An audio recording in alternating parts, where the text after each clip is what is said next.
예수님께서 부활하신 후에 40일 동안 제자들과 함께 지상에 가시면서 그들에게 부활의 사실을 증거하고 사명을 주신 후에 감람원이라는 곳에서 제자들이 지켜보는 가운데 하늘로 승천하여 올라가셨습니다. 오늘 본문은 예수님께서 하늘로 올라가시기 전에 지상에 남아있는 제자들에게 마지막으로 당부하신 말씀이 기록되어 있고, 또한 동시에 그들에게 약속을 주신 귀한 말씀이 기록되어 있습니다.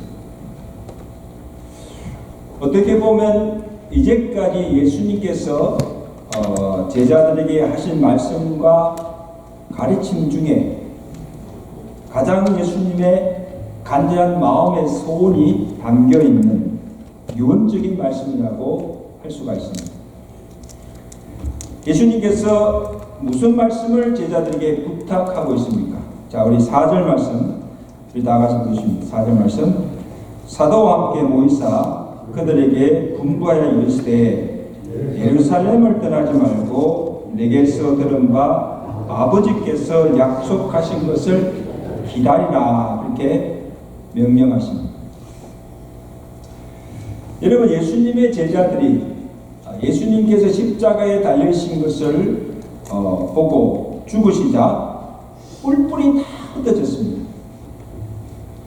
그래서 들어는 이전에 생업이던 고기잡이를 하러 나가기도 하고, 또 들어는 붙잡힐까봐 두려워서 숨어 지내기도 하고, 또 들어는 아예 믿음을 저버리고 예수와는 전혀 상관없는 삶을 살아가고 있었습니다.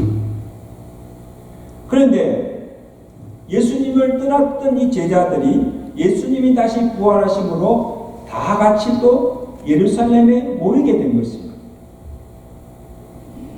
예수님께서 부활하신 후에 무슨 일을 하셨습니까? 각기 흩어졌던 이 제자들을 일일이 찾아다니시면서 그들을 만나주시고 부활하신 몸을 친히 나타내 보여주시고, 또 잃었던 그들의 믿음을 회복하신 후에 그들을 다시 예루살렘으로 불러 모으신 거예요. 누가? 예수님께서.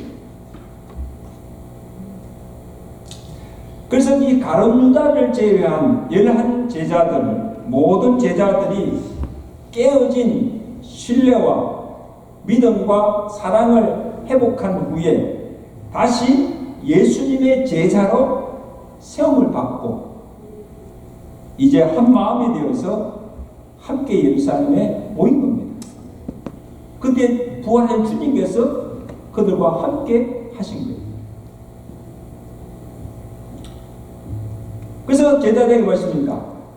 너희는 이 예루살렘을 떠나지 말고, 하신 것은 단순히 예루살렘이란 장소적인 의미보다는 이제 너희는 다시는 주님을 떠나지 말고 또 서로 흩어지지도 말고 주님을 중심으로, 성전을 중심으로, 교회를 중심으로 하나가 되어서 이제 주의 일에 더욱 힘쓰는 자가 되라는 것. 내게 주신 사명을 잘 감당하며 살라고 부탁하십니다.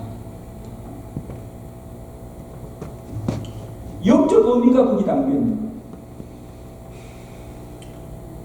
또 장소적으로 봐도 이 예루살렘은 예수님의 제자들이나 이스라엘 백성들에게는 참 중요한 곳이에요.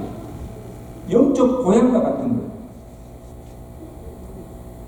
여호와의 성전 시온소가 있는 곳이요, 또 예수님과 제자들이 처음 만나서 복음의 사역을 시작한 곳이고, 또 예수님께서 공생의 기간 동안에 그곳에서 많은 기사와 이적을 행하였던 성지입니다. 성지. 그래서 여러분 성지순례 다 가보셨어요? 한 번은 가보셔야 돼요. 예수님께서 나시고 또 예수님께서 공생의 동안에 여러 곳 다니시면서 복음을 전하시면서 많은 이주가 기사가 행하였던 곳 예루살렘 그 성지를 우리가 보러 가는 거예요. 그리고 무엇보다도 이 복음이 예루살렘에서부터 시작하여서 유대와 사마리아와 땅끝까지 모든 족속으로 전파될 것이므로 이 성교적인 차원에서도 이 예루살렘이 가장 중요한 곳입니다. 다시 말하면 복음의 권원지가 예루살렘입니다. 우리가 지금 받은 이 복음이 예루살렘부터 시작된 거예요.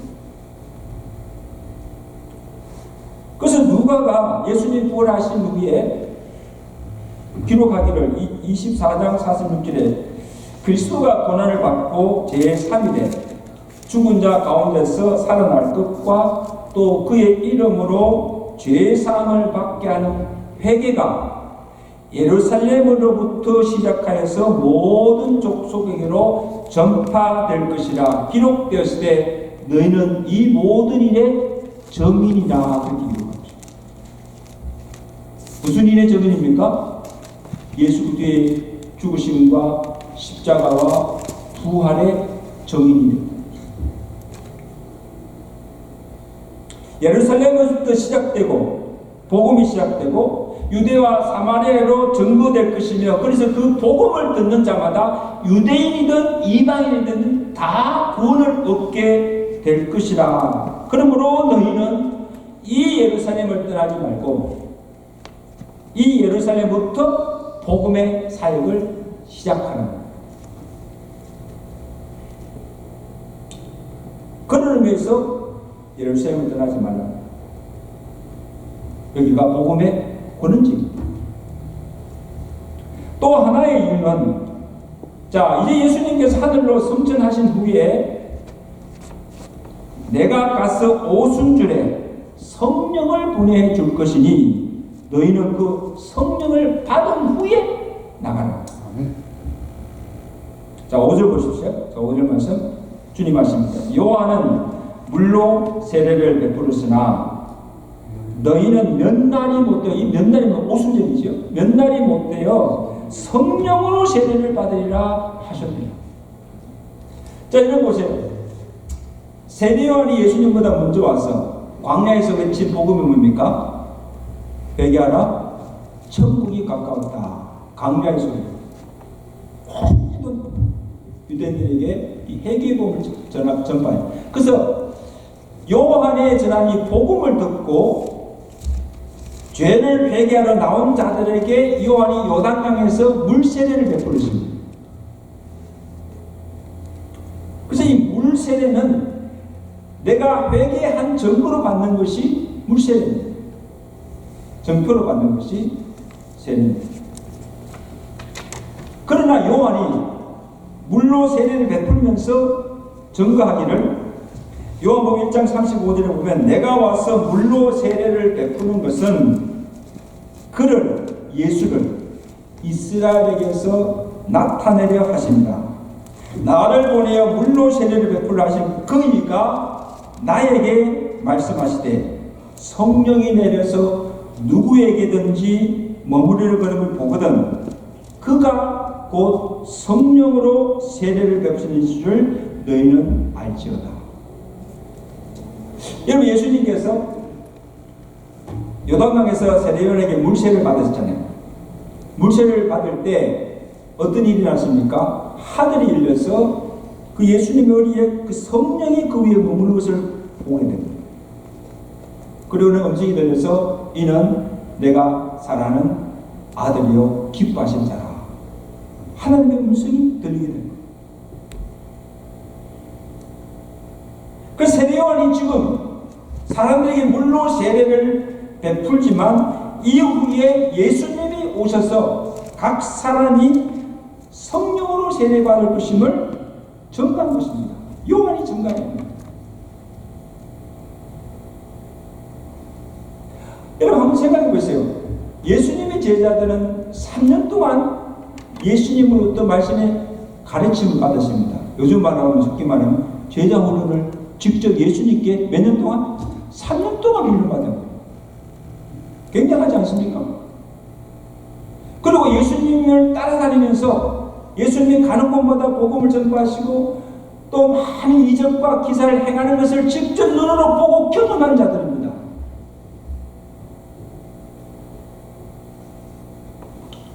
그리고 이제는 십자가와 부활을 친히 목격하였습니다.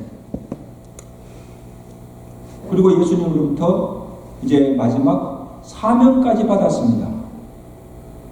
너희는 가서 십자가와 부활의 도를 전하는 정인이 되라는 사명까지 받았습니다.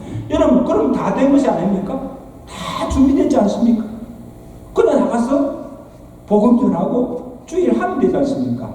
근데 아직도 한 가지 부족한 것이 있다는 겁니다. 그게 뭐예요? 아직 성령을 받지 못하는 겁니다.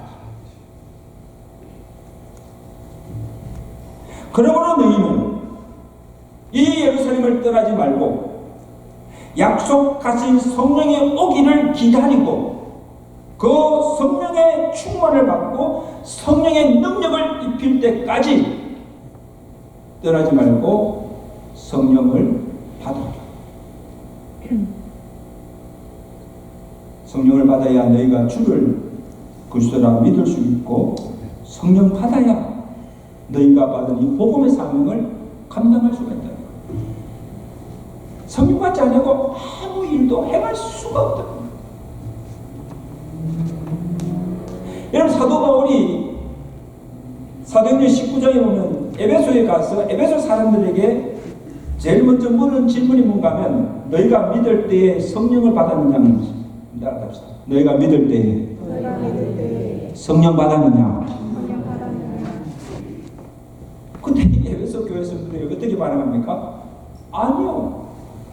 우리는 성령의 오미를 듣지도 못하였고 요한의 물세례만 받았습니다.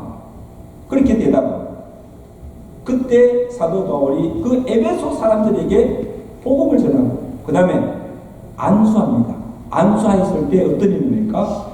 그들 각 사람에게 성령이 임하게 되고 그들이 주를 믿고 구원받는 역사가 일어나게 됩니다. 물세례는 받았지만 요한의 물세례는 받았지만 아직 성령 세례를 받지 못하기 때문에 구원을 받지 못합니다.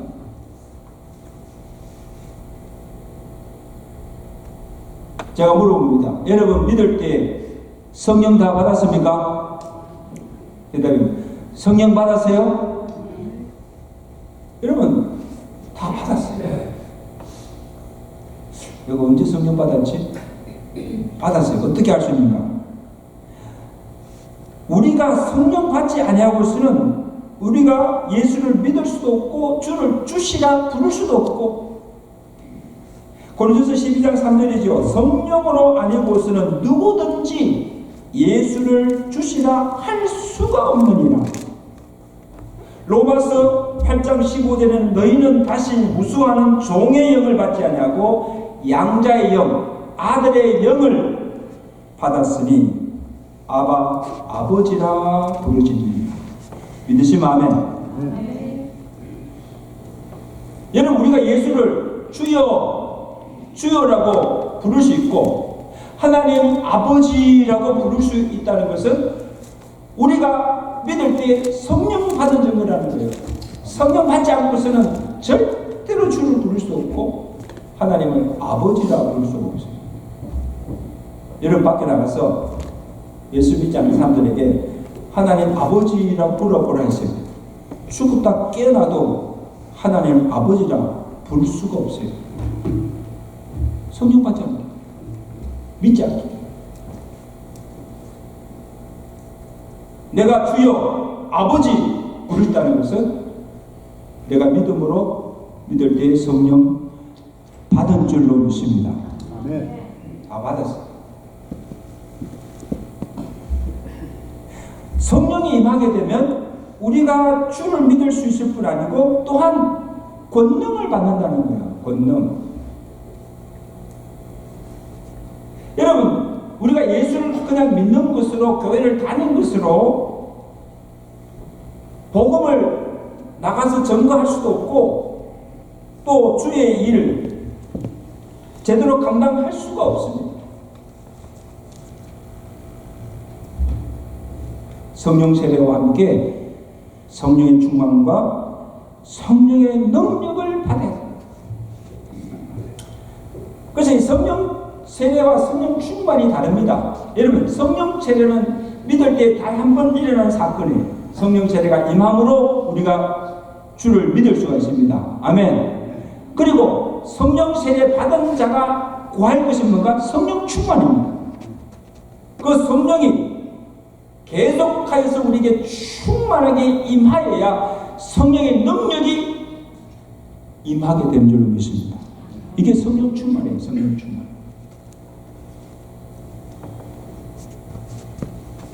그래서 사도행전 1장 8절에 주님께서 사명을 주신 위에 뭐라고 하십니까? 오직 성령이 너에게 임하시면, 그 성령 뭔가? 성령의 충만함.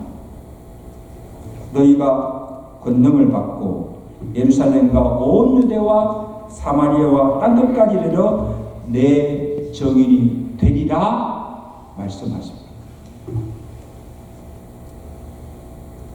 그러니까 예수님께서 하늘로 승천하시면서 지상에 남은 제자들에게 마지막으로 부탁한 것이, 이제 너희는 예수 그리스도의 십자가와 부활의 증인이 되어달라는 거예요. 그래서 너희가 보고 듣고 경험한, 너희가 받은 이 예수 그리스도의 십자가의 복음을, 부활의 도를 이 예루살렘부터 시작하여서 유대와 사마리아 땅끝까지 증거하여서 모든 열방과 모든 족속을 구원하라는 지상의 명령을 주신 줄로 믿습니다. 이것이 마지막 때에 구원받은 성도와 교회에 주신 지상의 명령입니다. 마지막으로 부탁하신 사명입니다. 주께서 주신 이 지상의 명령은 예수 믿는 것으로 부족합니다. 성령의 권능을 받지 않고서는 감당할 수가 없다는 사실.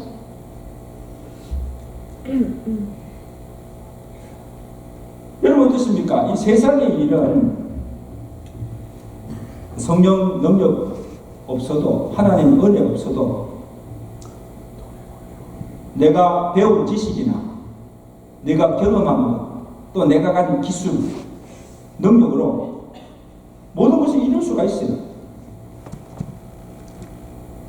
내가 노력하고 내가 일한 만큼 또 땀 흘린 만큼 뭔가 이룰 수가 있습니다. 보세요. 성공한 사람들 보세요. 그러나 이 하나님의 일, 영적인 일, 특히 복음을 전하여서 그 영혼을 구원하는 이 복음의 사명은 성령의 능력 받지 않고 하나님의 은혜가 없이는 우리의 힘으로는 이룰 수가 없는 하나님의 역사요, 성령의 역사인 줄 믿습니다. 성령 받아, 능력 받아.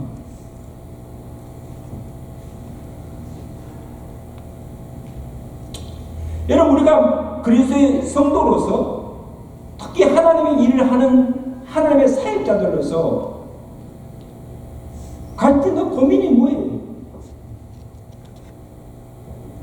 이제 나는 죄를 짓지 않고 정말 하나님의 거룩한 백성들에게 거룩하게, 의롭게, 정직하게 살려고 다짐하지만 알면서 죄를 짓는 거예요. 또 실수하고 또 넘어지는 거예요. 이 연약한 자. 어떻게 하면 좋습니까? 내가 사랑해야 하는 줄 알면서도 사랑이 되지 않습니다. 이제 내가 기도도 좀 하고 깨어 있어서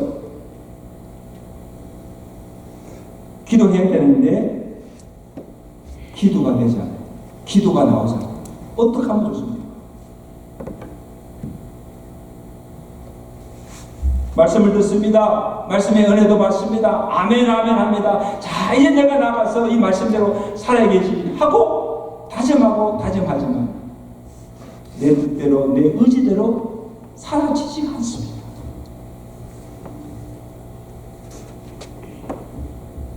전도해야 되지요. 복음 전해야 되지요. 그렇지만 무슨 말을 해야 될지 복음을 전할 용기도 없어요. 자신도 없어요. 그러니까 내 가족 간에 믿지 않는 가족이 있는데도 전도 안 하잖아요. 복음 안 전하잖아요.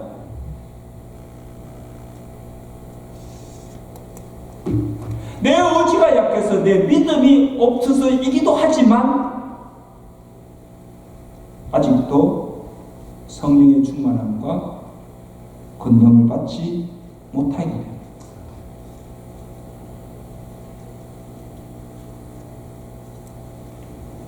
어떻게 해야 합니까? 성령 충만을 받아야 그 성령의 능력으로 내가 미워하고 원수까지도 사랑할 수 있게 되고, 기도의 능력이 내게 임하여야, 기도의 영이 내게 부어져야 기도가 됩니다. 기도가 나옵니다. 아멘. 기도하게 되면 복음도 담대하게 전가하게 됩니다. 성령께서 내게 무슨 말을 전해야 될지 가르쳐 주시고 담대하게 복음 전가할 수 있는 힘과 능력을 성령께서 주신다. 그러니까 초대교회 보세요. 이 성령 충만을 받았던 이 사도들이 나아가서 십자가의 복음을 담대하게 전가하잖아요. 유대인들 앞에 복음 전가하다가 붙잡히고 매를 맞고 핍박을 받아가면서도 돌에 맞아 죽어가면서도 담대하게 복음을 전가할 수 있는 능력이 어디서 나옵니까? 성령 충만입니다. 여러분, 세상에서 제일 무서운 사람이 누구예요? 죽기를 두려워하잖아요. 죽으면 그만해요. 죽기를 두려워하는 사람은 감당할 수가 없어요. 성령의 충만이 임하고 성령의 권능을 받게 되면 죽음도 불사하고 핍박 가운데서도 돌에 맞아 죽어하면서도 복음을 담대하게 전가하게 되는 줄로 믿습니다. 이런 성의 능력이 우리에게 임하시기를 주의 간절히 축원합니다. 예수님의 제자들을 보세요. 자, 예수님께서 하늘로 승천하고 올라가셨습니다. 그 다음에 제자들이 어떻게 합니까? 예수께서 부탁하신 말씀대로 예루살렘을 떠나지 아니하고 집으로 가지 않고 다 같이 어디에 뭡니까? 마가의 집에 함께 모였습니다. 오늘 본문 보세요. 거기에 모인 자들이 누굽니까? 베드로와 요한, 야고보, 안드레와 빌립, 도마와 바돌레메, 마테와 및 알페의 아들 야고보, 셀로신 시몬의 야고보의 아들 유다가 거기 있어 11 제자들이죠. 그 다음에 여자들과 예수의 어머니 마리아와 예수의 아들들과 더불어 마음을 같이하여 오로지 뭐에? 기도에 힘써대라. 아멘. 예수님 말씀대로 순종한 거예요. 11 제자들과 여자들과 예수의 아우들과 어머니 마리아가 다 함께 그 마가에 다락방 모인데 그 모인 수가 120여 신도들이에요. 지금 여기 마가 다락방 생각한다면 이 120여 성도가 그 다락방에 다 같이 모여서 기도했는데 오로지 한 가지 기도를 한 거예요. 주여 약속하신 성령을 우리에게 부어 주시옵소서. 성령을 구한 거예요. 하루 저녁만 아니고 하루만 아니고 언제까지? 오순절 날까지 성령이 임할 때까지 부르짖어 기도합니다.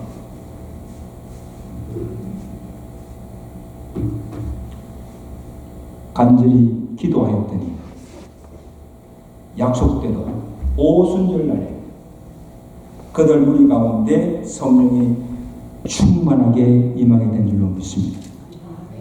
자, 사도행전 2장 1절 보세요. 다 같이 보세요. 사도행전 2장 1절에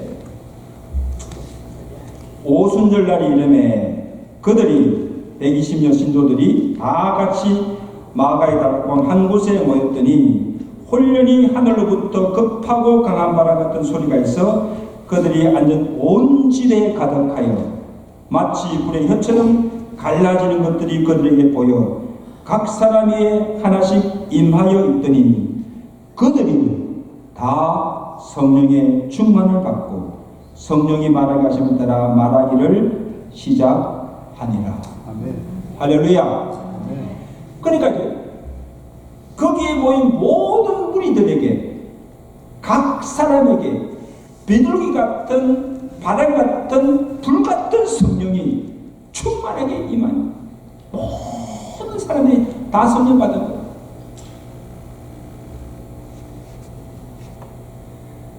그날의 성령의 충만을 받은 이 사도들이 각지로 흩어져서 복음을 전하기 시작한 것입니다.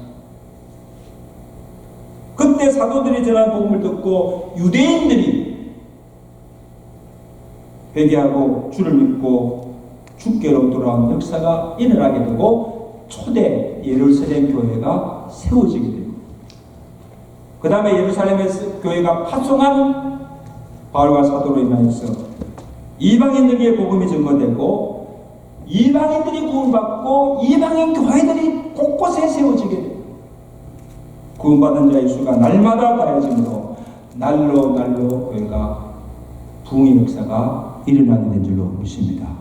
그 복음이 예루살렘에 시작된 그 복음이 오늘 우리가 그 복음을 듣고 이곳에서도 교회가 세워지고 지구촌 구석구석에 주의 복음을 전파되는 곳마다 주의 교회가 세워지는 놀라운 역사가 일어나게 된 줄로 믿습니다. 이게 성령의 역사입니다. 사랑하는 여러분, 우리가 예수 믿은 것도 감사하지만 구원받은 것도 감사하지만 우리 믿는 자에게 또 우리가 구할 것이 뭡니까? 주여 성령으로 충만케 하시고 성령의 능력을 권능을 내게 입혀 주셔서 주의 복음 담대하게 전하게 하시고 주의 사명 잘 감당하게 하시고 이 험악한 세상 죄를 이 성령의 능력으로 날마다 이기며 승리하게 하려고 성령을 구하시며 살아가시는 성령의 사람들 되시기를 주의 간절히 축원합니다.